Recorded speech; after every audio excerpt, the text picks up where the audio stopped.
আজ থেকে 14 বছর আগে সংসদে দাঁড়িয়ে বলেছিলাম, তৎকালীন প্রধানমন্ত্রীর চোখে চোখ রেখে তারেক রহমান বাংলাদেশে আসবে। আপনাদের মনে আছে?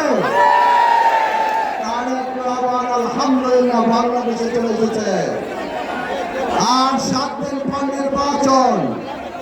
নির্বাচন ইনশাআল্লাহ বাংলাদেশে যতগুলি পাবলিক মিটিং জনসভায় দেখলাম, তারেক রহমান ইতিমধ্যেই বাংলাদেশের মানুষের হৃদয়ের প্রধানমন্ত্রী হয়ে গিয়েছেন ইনশাআল্লাহ।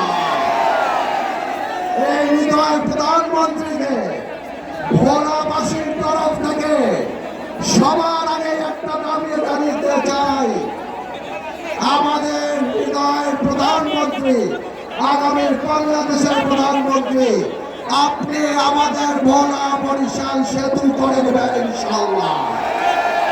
এই ভোলাকে ইন্ডাস্ট্রিয়ালাইজেশন করতে হবে। এই ভোলায় যত বক্তব্য আছে খালি বলে ভোলার গ্যাস কিভাবে আনবো, ভোলাকে কি দিব তা কেউ বলে না।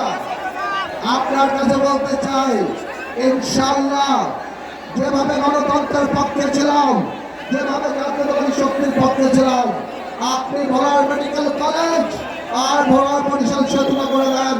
সারা জীবন জাতীয়তাবাদীর পক্ষে থেকে এই গণতন্ত্রের পতাকা ইনশাআল্লাহ উত্তোলন করে রাখবো। আলহামদুলিল্লাহ। আসসালামু আলাইকুম, সবাই ভালো থাকবেন।